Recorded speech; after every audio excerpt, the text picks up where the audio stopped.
जरूरी सूचना है आप सभी स्टूडेंट्स के लिए। स्टडी फॉर सिविल सर्विसेज का Android app Google play store में आ चुका है, उसको प्लीज तुरंत इंस्टॉल कर लीजिए। और अगर आप स्टडी फॉर सिविल सर्विसेज के सिर्फ ऐप से कोई भी कोर्स, कोई भी पीडीएफ परचेज करते हैं तो उसमें अप्लाई कूपन, अगर आप ज्ञान सर जो है आप उसमें अप्लाई करते हैं, ये कूपन कोड है, तो उसमें 20% फीस तुरंत माफ हो जाएगी। मतलब 20% डिस्काउंट तुरंत उसमें लग जाएगा। ज्ञान सर लिखना है, नॉर्मली ज्ञान सर स्मॉल लेटर में है सब कुछ, कोई स्पेस नहीं, कोई कॉलम नहीं, सिर्फ ज्ञान सर GYANSIR। इस तरह से अगर कूपन कोड लगाते हैं आप ऐप में बाई करने से पहले, जो अप्लाई कूपन वाले में आता है, तो 20% का डिस्काउंट तुरंत मिलेगा। वीडियो देखिए। नमस्कार दोस्तों हिस्ट्री का एक और ये लेक्चर आ गया है और ये लास्ट लेक्चर है। आज आपके मतलब हिस्ट्री के 500 क्वेश्चन कंप्लीट हो जाएंगे। इसके बाद मैं अब आपको मॉडर्न हिस्ट्री से सोच रहा हूँ कितने 200 टेस्ट करा देता हूँ मॉडर्न हिस्ट्री के, बहुत ही शानदार। इवन वो 200 नहीं, उसको आप 500 से 600 क्वेश्चन ही मानिए, क्योंकि सारे स्टेटमेंट वाइज रहेंगे और पूरी मॉडर्न हिस्ट्री कवर करेगा वो, जितना प्रीलिम्स के लिए इंपॉर्टेंट टॉपिक है सारे। ठीक है, तो वो आपको मिल जाएगा कल से, कोशिश करूँगा कल से ही मिल जाए आपको। ठीक है, तो ये लास्ट लेक्चर हिस्ट्री का, पूरी प्लेलिस्ट बनी, फॉलो करिए। ज्योग्राफी मैंने पूरी थ्योरी शुरू कर दी है, जो जो टॉपिक आपको ज्योग्राफी में पढ़ने हैं प्रीलिम्स के लिए। और देखिए एक चीज़ और ध्यान रखिए, जो ये मैं कराता हूँ ये RO या UP PCS दोनों ही के लिए इंपॉर्टेंट होता है, तो बार बार ये प्रश्न मत पूछा करिए, क्योंकि दोनों के लिए ही बेहद ज़रूरी टॉपिक कराता हूँ मैं इस चैनल पे। ठीक है, बाकी अब हमारे कोर्सेज चल ही रहे हैं। RO का हमारे यहाँ पे 800 का चल रहा है, PCS का 1600 का चल रहा है, जिसमें सब कुछ एक ही जगह पर आपको दिया गया अलॉन्ग विद करंट अफेयर्स। ठीक है, और इस चैनल को आपको देख सकते हो, इसमें भी कई सारी चीज़ें चल रही हैं। टेस्ट सीरीज पेज को लेना, आप इसमें जुड़ जाओ, पूरी तैयारी करनी है, हम लोग से डाउट पूछने हैं, डाउट ग्रुप में ऐड होना है, ठीक है ना। सब कुछ आपको एक ही जगह मिल जाएगा हमारे ग्रुप्स में। तो चलिए आज के लेक्चर 451 से शुरू करेंगे हम लोग। सिख धर्म की पवित्र पुस्तक कौन सी है? Which is the holy book of Sikhism? Bhagavad Gita, Japji Sahib, Gurmukhi या गुरु ग्रंथ साहिब? तो ये सभी को पता होगा, गुरु ग्रंथ साहिब बहुत ही इनकी पवित्र पुस्तक मानी जाती है। कौन सी? गुरु ग्रंथ साहिब। 452 कह रहे हैं मुनित्रय में कौन शामिल नहीं है? Who is not included in मुनित्रया? ठीक है, पाणिनि, पतंजलि या कात्यायन या भारवी? तो कौन नहीं शामिल है इसमें? तो इसका सही आंसर क्या हो जाएगा? भारवी नहीं शामिल है ना। मुनित्राया में आता है आपका पाणिनि, पतंजलि और कात्यायन, ये याद रखिएगा। वेदात्राय, मुनित्राय और 3 ज्वेल्स जो हैं ये जैनिज्म में, ये सब इंपॉर्टेंट होते हैं। त्रिपिताकाज हैं। चले 453 क्या कह रहे हैं? 453 कह रहे हैं मध्यकाल में भारत की यात्रा पर आए निम्नलिखित यात्रियों में से कौन सा एक ईरान से संबंधित था? ये बताना है आपको। ठीक है, which one of the following traveller who visited India during the medieval period belong to Iran? Ibn Battuta, Nuniz, Marco Polo या अब्दुल रज्जाक? देखिए इसको मैं डिटेल में बता देता हूँ, चारों ही ऑप्शन बहुत ज़्यादा इंपॉर्टेंट है। इब्न बतूता आपको पता होगा मोरक्को का था, पहली चीज़ है ना, मोरक्को का ट्रैवलर था, और इसने एक बहुत ही फेमस पुस्तक भी लिखी थी। कौन सी? किताबुल रिहाला, है ना। और ये आया था किसके शासनकाल में? मोहम्मद बिन तुगलक के शासनकाल में। किसके शासनकाल में आया था? मोहम्मद बिन तुगलक के शासनकाल में। ठीक है, ये 3 चीज़ें ज़रूर याद रखना। दूसरा, ये जो नूनीज है ये पोर्तुगीज़ था यार, है ना। तो पोर्तुगीज़ आपको पता ही है कब आना शुरू हुआ था, अर्ली 1500 में ना, 1535-37 के आसपास। ठीक है, तो ये तो हो गया पोर्तुगीज़ ट्रैवलर। और वहीं मार्को पोलो जो ये इटली से आया था। कहाँ से आया था? ये इटली का था। ठीक है, मार्को पोलो कहाँ का था? इटली का था, याद रखिएगा इसको। और ये भाई 1292 के 90 के आसपास आएगा। ठीक है, और बचा अंतिम अब्दुल रज्जाक, तो ये ईरान का हो गया, है ना। और ये कब आया था अब्दुल रज्जाक? ये 1442 से 45 के बीच में। ठीक है, तो ईरान का हो गया ये, याद रखिए इसको। चलिए अगला है, मोहम्मद बिन तुगलक द्वारा क्रियान्वित निम्नलिखित सुधारों को कालक्रम में व्यवस्थित करना है। Arrange the following reforms implemented by Mohammad bin Tughlaq in chronological order. सांकेतिक मुद्रा का प्रचलन या circulation of sign currency, capital change या राजधानी परिवर्तन, इंक्रीज इन दोआब टैक्स या दोआब कर में वृद्धि, या खुरासन और कराचिल अभियान, खुरासन एंड कराचिल एक्सपेडिशन। इन चारों को टाइम पीरियड में बताइए। देखिए मोहम्मद बिन तुगलक का टाइम पीरियड जो है 1325 से 51 है। ठीक है, तो इसके बीच में ये जो रिफॉर्म करता है, तो सबसे पहले तो ये क्या करता है? दोआब के टैक्स को बढ़ाता है, दोआब कर में वृद्धि करता है ना। तो सबसे पहला काम ये करता है। इसके बाद जो है राजधानी परिवर्तित करेगा। राजधानी कहाँ से कहाँ करेगा? ये दिल्ली से दौलताबाद कर देता है, अगर आपने पढ़ा होगा। दिल्ली से अब कैपिटल कहाँ कर देगा? दौलताबाद, है ना, वही 1327 के आसपास। ठीक है, इसके बाद ये साइन करेंसी, वही टोकन करेंसी चलाएगा। और उसके बाद अंतिम में फिर खोरसाम और कराची एक्सपेडिशन करता है। ठीक है, तो यानी इसका 3, 2, 1, 4 बिल्कुल सही हो जाएगा। ठीक है, मोहम्मद बिन तुगलक के विषय में ये सवाल सही है। सल्तनत काल में शाही पत्र व्यवहार किस मंत्री का कार्य था? The royal correspondence in the सल्तनत period was the function of which minister? वजीर, मीर बख्शी, दीवान इंशा या काजी? ठीक है, तो इनमें से कौन सा सही हो जाना चाहिए?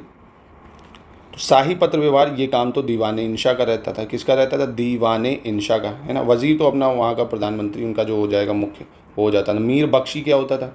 मीर बख्शी एक तरह से मिलिट्री जो कमांडेंट होते थे इनके, वो होते थे, ठीक है। और काजी आपको पता ही है किस लिए होते हैं, मतलब एक तरह से ये पूरा कंट्रोल रखते थे, एडमिनिस्ट्रेशन, जुडिशियल और इनका जो वित्तीय होता था उन सब पे इनका कंट्रोल रहता था, ठीक है, काजियों का।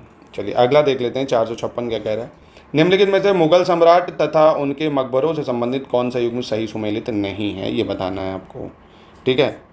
जैसे बाबर का मकबरा काबुल में, जहांगीर का मकबरा लाहौर में, बहादुर शाह जफ़र का मकबरा दिल्ली, अकबर का मकबरा सिकंदरा, ठीक है, कौन सा सही मैच नहीं कर रहा है। तो दोस्तों पता होगा बहादुर शाह जफ़र को तो ब्रिटिशर्स ने रंगून भेज दिया था, है ना, तो इनका जो मकबरा है ये वहीं पे ही है, रंगून, यानी म्यांमार में एक तरह से आप कह सकते हो, ठीक है। तो ये म्यांमार बर्मा में है। बाकी बाबर का काबुल है, जहांगीर लाहौर है, अकबर का सिकंदरा है। अगला है, जो निम्नलिखित में से किस मध्यकालीन कवि को पूर्व के होमर की उपाधि प्रदान की गई है। Which of the following medieval poets has been given the title Homer of the East. Alberuni, Firdausi, Minhaj Siraj या आमिर खुसरो। इसका सही आंसर क्या हो जाएगा? तो इसका सही आंसर हो जाएगा फिरदौसी। कौन हो जाएगा? फिरदौसी को होमर ऑफ द ईस्ट या पूर्व के होमर की उपाधि दी गई है। और ये फिरदौसी ये वही है, इसने शाहनामा भी लिखी है। क्या लिखी है? शाहनामा। और ये मोहम्मद गजनी के शासनकाल में आया था, है ना, गजनी के शासनकाल में। अगला है, किस सल्तनतकालीन शासक ने सर्वप्रथम सिंचाई कर उपज का 5वां भाग लगाया था। Which Sultanate ruler first applied 1/5 of the produce by irrigation. Firoz Tughlaq, Ghiyasuddin Tughlaq, Jalaluddin Firoz या खिजर खां। तो इसका सही उत्तर क्या हो जाएगा? इसका सही उत्तर हो जाएगा फिरोज तुगलक। मतलब यही था, इसने सबसे पहले उपज का 5वां भाग यानी 1/5 टैक्स लगाया था, इरीगेशन टैक्स, ठीक है, फिरोज तुगलक। अगला है, निम्नलिखित में से कौन सा युग में सही सुमेलित तो नहीं है। Which pair is not correctly match. Darul Uloom मौलाना हुसैन अहमद, अहल ए हदीस मौलाना सईद नाजिर हुसैन, मोमडन एजुकेशनल सोसाइटी मौलाना सिबली नोमानी और अहल कुरान मौलवी अब्दुल्ला चक्रवाली। तो यहाँ पे तीसरा गलत हो जाएगा, क्योंकि मोमडन एजुकेशनल सोसाइटी जो है ये किसने करी थी? सैयद अहमद खान ने करी थी ना, सैयद अहमद खान जी ने करी थी, ठीक है। तो ये गलत हो जाएगा यहाँ पे, बाकी तीनों बिल्कुल सही हो जाएंगे, याद रखिएगा। 460 देख लेते हैं। सल्तनत कालीन प्रमुख कर तथा उनके प्रकार के युग्म में कौन सा सत्य है, ये बताना है आपको। जैसे जजिया टैक्स, ज़कात टैक्स और खुमुस टैक्स, ये 3 टैक्स दिए हैं, इनमें से कौन सा सही है। जैसे जजिया आपको पता होगा गैर मुस्लिमों से लिया जाता था, है ना, टैक्स कलेक्टेड फ्रॉम नॉन मुस्लिम।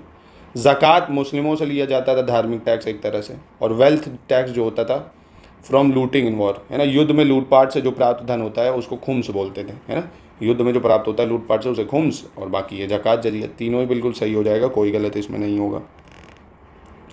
निम्नलिखित में से किसने माउंट आबू के समीप मोहम्मद गौरी को हराया था।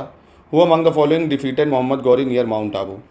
विजया देवी, भीमदेव सोलंकी 2, भीमदेव सोलंकी 1 या नन ऑफ द अबव। तो इसका सही आंसर हो जाएगा कौन? भीमदेव सोलंकी 2, ठीक है। इन्होंने हराया था माउंट आबू के समीप मोहम्मद गौरी को।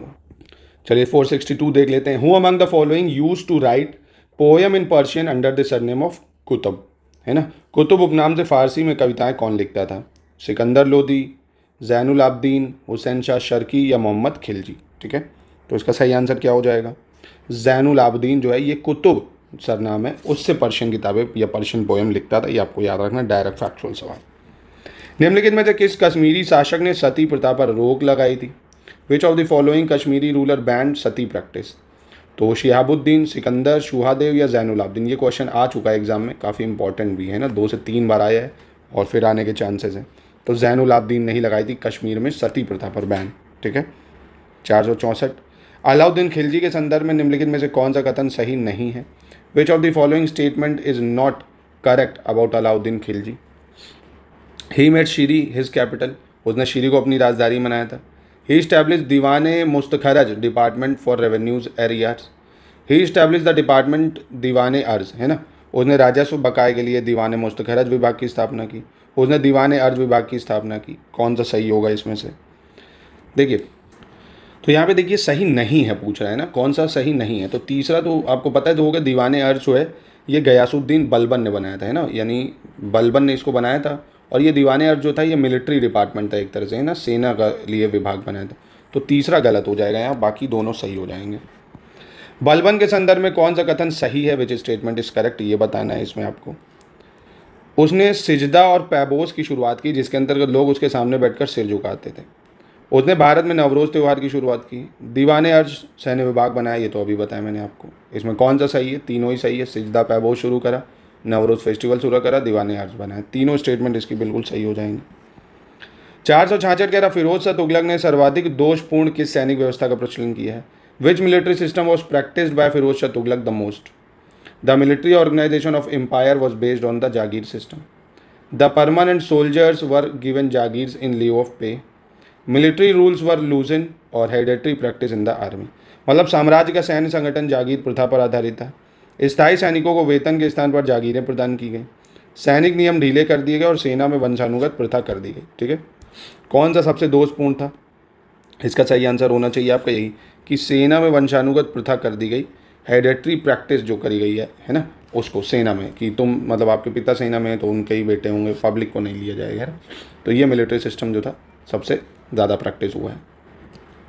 अगला, इल्तुतमिश के काल में प्रांतीय सेना को क्या कहा जाता था? What was the provincial army called during the period of Iltutmish? है ना, अब इल्तुतमिश का पीरियड कब था? वही 1210 से 1236 के आसपास माना जाता है ना, क्योंकि 1206 से 1210 को तो बुद्ध ने बगस, फिर 1210 से 36 ये माने जाती हैं, फिर रजिया सुल्तान आती है ना। तो इसमें से कह रहा है कि प्रोविंशियल आर्मी को क्या कहते थे? ठीक है, तो इसमें हशम ए अतरफ है ना, हशम ए अतरफ कहते थे, है ना। थोड़े कॉम्प्लिकेटेड नाम है, भूल सकते हो आप, पर एग्जाम में यही डायरेक्ट कॉपी पेस्ट आपको मिल जाते हैं ना। तो हशम ए अतरफ है ना, ये आ भी चुका है आपके एग्जाम में। सल्तनत काल की प्रशासनिक संस्थाओं में दीवान ए रिसालत का क्या कार्य था? है ना, what is the function of Diwan e Risalat in the administrative institution of सल्तनत पीरियड? धार्मिक व दान संबंधी काम, महिला कल्याण संबंधी कार्य देखना, राजा के दैनिक कार्यों का प्रबंधन करना, है ना, मतलब religious and charitable work, women welfare work, managing the daily affairs of the king, या ऑल ऑफ द अबव।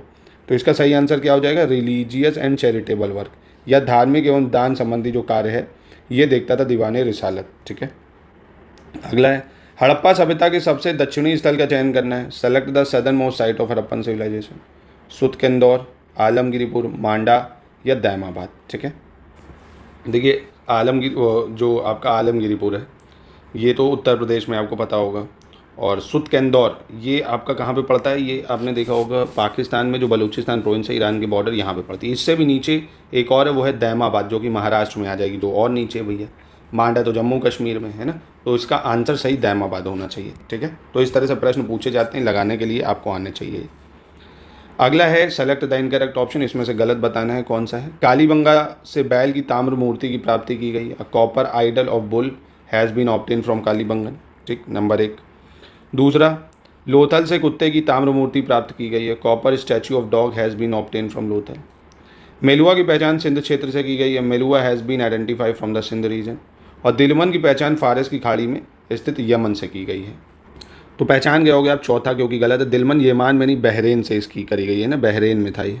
ठीक है, जहाँ से हड़प्पन का हमें कुछ पता भी चलता है दिलमन का, तो ये गलत था। अगला है 471 देखते हैं। कह रहा किस देश में अवस्थित सिंधु सभ्यता से संबंधित मुंडीगाक तथा शौतुगई नामक दो महत्वपूर्ण स्थल की खोज हुई है? Shortugai related to Indus civilisation located in which country?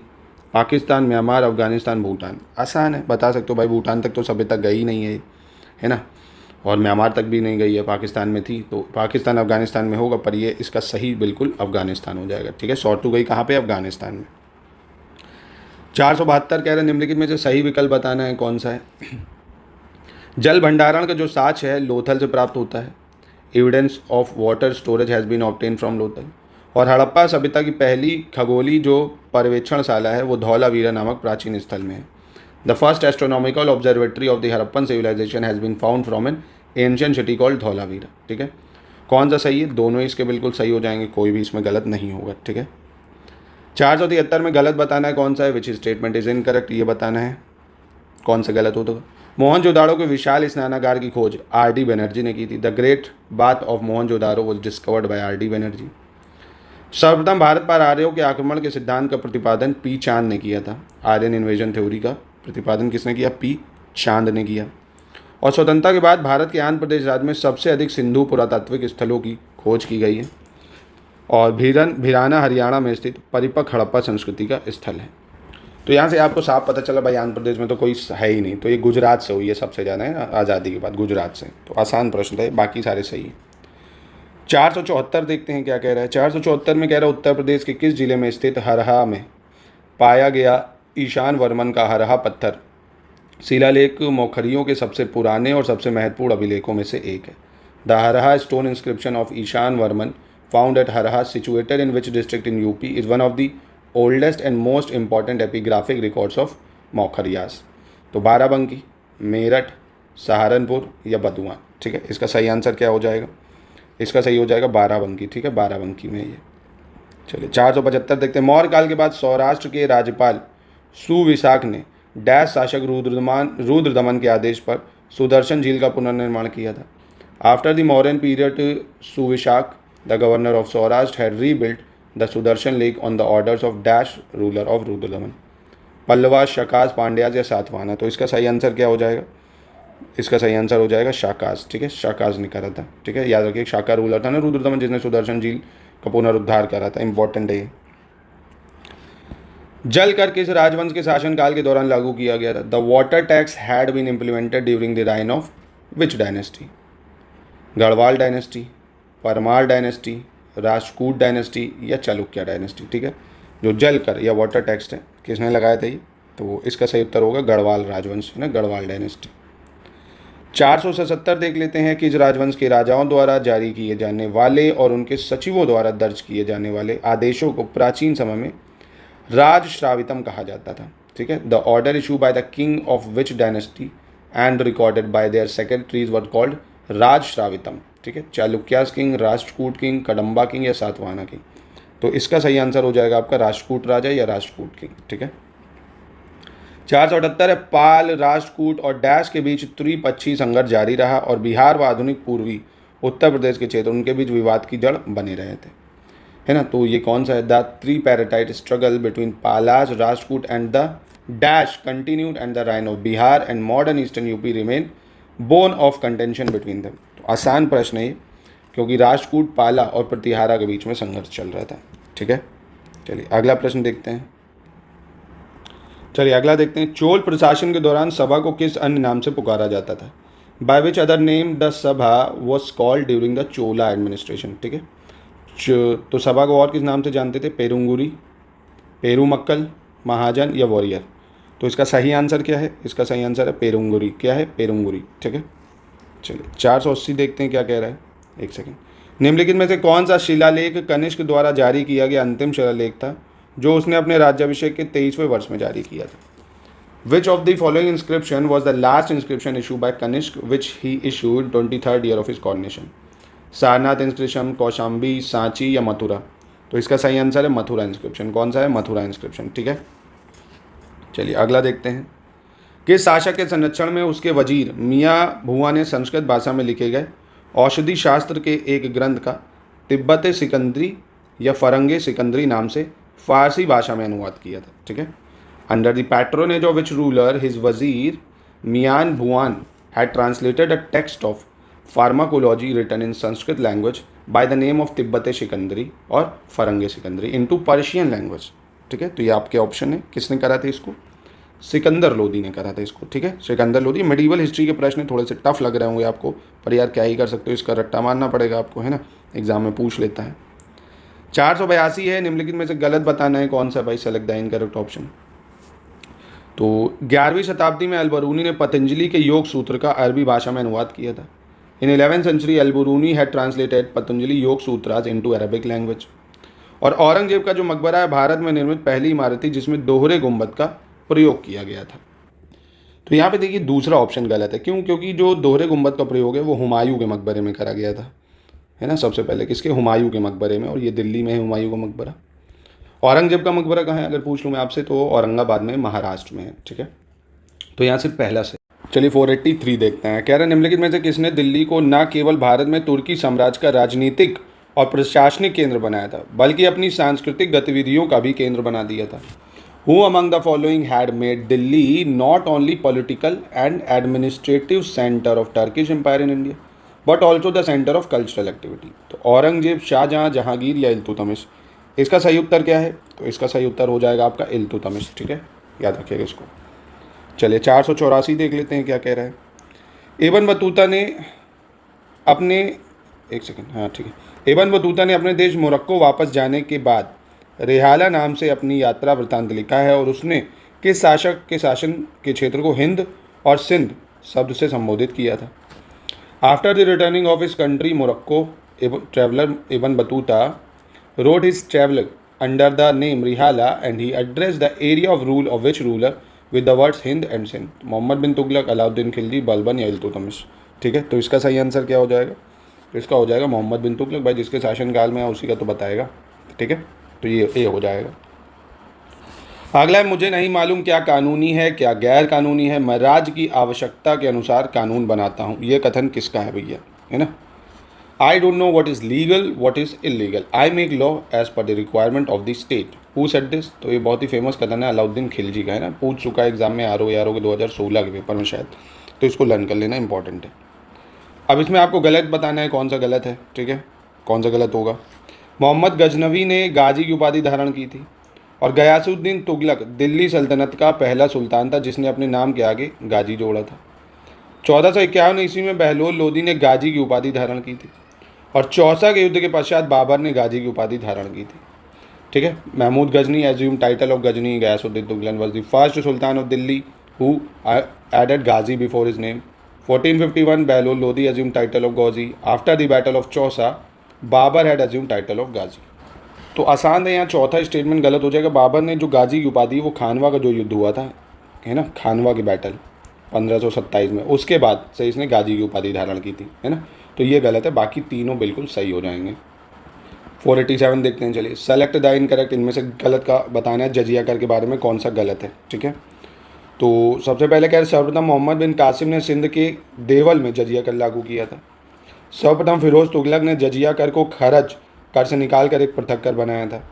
Alauddin Hasan Bharat का पहला मुसलमान शासक था जिसने हिंदुओं से जजिया कर वसूलने का आदेश दिया था, और गुजरात में सर्वप्रथम जजिया कर अहमद शाह के काल में लगाया गया था। ठीक है, first of all Mohammad bin Qasim had implemented jizya tax in Deval of Sindh. First of all Firoz Tughlaq had remove jizya tax from kharaj tax and made it separate tax. Alauddin Hasan was the first Muslim ruler of India who ordered to collect jizya tax from Hindus. Jizya tax was first imported in Gujarat during period of Ahmad Shah. तो यहाँ पे देखिए सी गलत हो जाएगा, क्योंकि अलाउद्दीन हसन नहीं, कुतुबुद्दीन जो ऐबक था इसने सबसे पहले जजिया कर लगाया था, है ना। तो यहाँ पे ऑप्शन सी गलत हो जाएगा, बाकी तीनों बिल्कुल सही हो जाएंगे। ठीक है, चलिए अगला देखते हैं। निम्नलिखित में से किसे उम्दत उल निस्वान की उपाधि दी गई थी? Who among the following had been given title Umdat ul Niswan? Qutubuddin Aibak, Razia Sultan, Iltutmish या बलबन? इसका मतलब होता है महिलाओं के बीच शानदार, है ना। तो वो रजिया सुल्तान ने ही लिया था एक तरह से। ठीक है, उम्दत उल निस्वान महिलाओं के बीच शानदार का टाइटल, मतलब वो अपने आप को सुपीरियर मानने लगी थी। अगला कह रहा है who among the following has been called the protector of land of God and the helper of the servants of God? निम्नलिखित में से किसे ईश्वर की भूमि का रक्षक और ईश्वर के सेवकों का सहायक कहा गया है? अकबर, फिरोज शाह तुगलक, इल्तुतमिश और इब्राहिम लोदी। ठीक है, इसका सही आंसर क्या होगा? इल्तुतमिश हो जाएगा। क्या हो जाएगा? इल्तुतमिश हो जाएगा। ठीक है, 490 कह रहे हैं निम्नलिखित में से गलत क्या है? Select the incorrect option. By snatching Delhi from the Afghans Akbar had made Delhi to the centre of Mughal power. In 1533 AD Humayun had established city of Dinpanah in Delhi. Mubarak Shah had got the city of Mubarakabad built in 1434 AD। Shahjahan had laid the foundation of Shahjahanabad city in 1638 AD। ठीक है, तो इनमें से गलत बताइए कि अकबर ने दिल्ली को अफगानों से छीनकर दिल्ली को मुगल शक्ति का केंद्र बनाया। 1533 ईस्वी में हुमायूं ने दिल्ली में दीनपना नगर बनाया। मुबारक शाह ने 1434 में मुबारक नगर का निर्माण कराया, और शाहजहां ने 1638 में दिल्ली में शाहजहानाबाद की नींव डाली। कौन सा गलत है? तो यहाँ पे देखिए पहला गलत हो जाए, क्योंकि अकबर ने थोड़ी दिल्ली को अफगानों से छीना था बाबर ने, है ना, जब लोधी लोगों को हराया था। तो यहाँ पे ये होना चाहिए, बाकी तीनों सही हैं। हुमायूं ने दिल्ली में दीनपना बनाया 1533 में। मुबारक शाह ने 1434 में मुबारकाबाद बनाया। शाहजहां ने 1638 में शाहजहानाबाद बनाया। ठीक है, बाकी तीनों सही हो जाएंगे, ये गलत है बस। ठीक है, 491 देख लेते हैं कौन सा विकल्प गलत है। Select the incorrect option. Sher Shah Suri ने घाघरा की लड़ाई जीती थी। शेर शाह सूरी ने चौसा की लड़ाई जीती। शेर शाह सूरी ने बेलग्राम की लड़ाई जीती। शेर शाह सूरी ने सेमल की लड़ाई जीती। ठीक है, कौन सा गलत है? देखिए घाघरा की जो लड़ाई है, बैटल ऑफ जो घाघरा है, ये पहली चीज़ हुई थी बाबर के बीच में और जो आपका महमूद लोदी था उसके बीच में, है ना। इसके बीच में हुई थी, बाबर और महमूद लोदी के बीच में युद्ध लड़ा गया था, और इसमें बाबर जीतता है ना। बाबर के द्वारा आखिरी युद्ध था ये लड़ा गया, ऐसा भी माना जाता है। और चौसा की लड़ाई ये 1539 में हुई थी भाई। कब हुई थी? 1539 में। बेलग्राम की लड़ाई कब हुई थी भाई? 1540 में हुई थी, ये भी समय याद रखो। और सैमल की लड़ाई जो है 1544 में हुई थी। ठीक है, ये तीनों में शेरशाह जीतता है। ठीक है, याद रखिएगा और ये टाइम याद रखिएगा। अगला, अलाउद्दीन खिलजी के शासनकाल में निम्नलिखित में से किसके द्वारा व्यापारियों को परमिट जारी किए जाते थे? The permit which means licence was issue to the trader by whom among the following during the reign of Alauddin Khilji? Parwana Navis, Barid Mumalik, Wakil Dar और सरजनदार। इसका सही उत्तर क्या हो जाएगा? इसका सही उत्तर हो जाएगा आपका परवाना नवीस। क्या हो जाएगा? परवाना नवीस जो था ये एक तरह से व्यापारियों को परमिट जारी करता था अलाउद्दीन खिलजी के शासनकाल में, यानी ऑप्शन ए सही है। वहीं देखिए, जो बारिद मुमालिक है, एक खुफिया विभाग का प्रमुख होता था। वकील जर जो है ये व्यक्तिगत सेवा देखता था सुल्तान की, है ना, जो सुल्तान था उसकी व्यक्तिगत जो सेवाएं होंगी वो देखेगा। और जो सरजनदार था ये एक तरह से जो आर्मी थी ना उसका चीफ होता था, है ना, बॉडीगार्ड जो थे उनका चीफ होता था। ठीक है, तो वो सरजनदार उनको बोलते थे, याद रखिएगा इसको। चलिए, कौन तुगलक वंश का अंतिम सुल्तान था? Who among the following was the last sultan of Tughlaq dynasty? Abu Bakr Shah, Nasiruddin Mahmud Shah, Alauddin Sikandar Shah या नसीरुद्दीन महमूद? इसका सही आंसर क्या हो जाएगा? तो ये नसीरुद्दीन महमूद जो था तुगलक वंश का अंतिम रूलर था और इसी के समय में 1398 में तैमूर ने भारत पे आक्रमण भी करा था। ठीक है, ये भी याद रखिएगा आप। निम्नलिखित में से किस विभाग की स्थापना फिरोज शाह तुगलक ने की ही नहीं थी? Which of the following department had not been established by Firoz Shah Tughlaq? Diwane Bandagan, इमलाक विभाग, दीवाने खैरात या दीवाने रियासत? तो इसका सही आंसर क्या हो जाएगा? इसका हो जाएगा आपका, देखिए, दीवाने रियासत जो है अलाउद्दीन खिलजी करता है इसको, है ना।